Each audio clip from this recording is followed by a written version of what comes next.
Hello, my name is Alistair Mailing and I'm the General Manager of Winemaking and Viticulture, and I want to give you a few thoughts and insights into the 2014 vintage.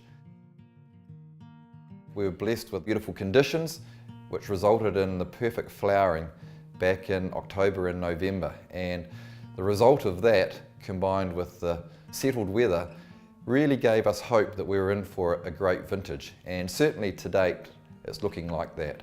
So the growing season was strong, we had the vines developing in the perfect way. We've seen some slightly cooler temperatures coming through in January and February, a few regular rain events. They actually haven't affected the wine quality at all. So taking that to the regions, in Auckland, we've actually had the perfect growing season in Auckland. We had very little rain, we had perfect conditions for ripening our Verdelho, the Gewürztraminer and Chardonnay. We've picked more fruit than we ever thought we would get. The quality is outstanding. So Brett, the vineyard manager, he's very excited. The winemakers are excited. We've got all of the fruit either in tank fermenting or in barrel and fermenting, and it's looking very exciting. Out of Gisborne, Gisborne actually showed a lot of promise. Looking good, quality looks very good. Our yields are a little bit lower than what we thought we were going to be getting, not a bad thing, but the guys out of Gisborne, Tony, the regional manager, pretty excited with all the varieties we're getting there. Gewürztraminer, Chardonnay, Pinot Gris, looking really good. Hawke's Bay has started off in an extremely positive way.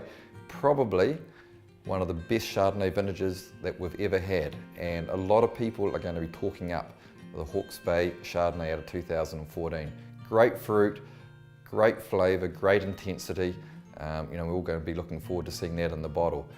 The reds, looking good as well. Great flavours, great intensity. The Syrah and the Cabernets coming through, some of the more premium blocks of Merlot. We're thinking that Hawke's Bay is going to deliver another great vintage for us. So we're pretty excited out of Hawke's Bay.